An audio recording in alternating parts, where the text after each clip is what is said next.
Welcome po sa Cooking Alasen. Ang gagawin naman po natin ngayon ay panutsa.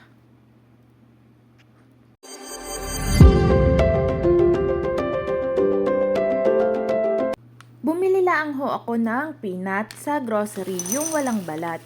Ariho ay unsalted.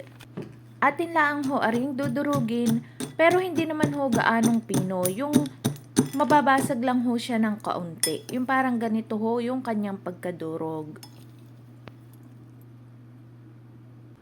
Maglalagay lang ho ako ng asukal sa ating kawali at maglalagay din ho ako ng kaunting tubig para mabilisong matunaw yung ating asukal.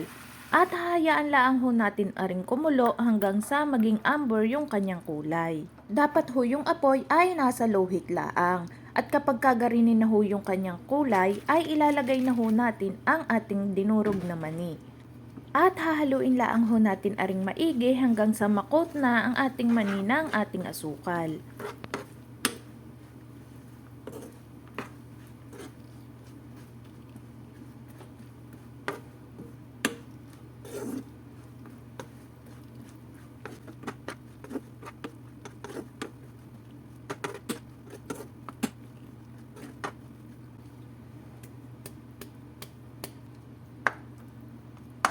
Kapag kagarni na ho, ay patayin nyo na ang apoy at isalin nyo na sa inyong inihandang lalagyan.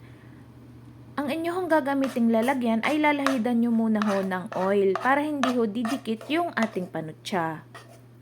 Kung kayo ho ay nakaabot na sa puntong are, baka naman ho maaring makilike at subscribe sa Cooking Alasen. At marami pa akong share sa inyo ng mga budget-friendly na recipe.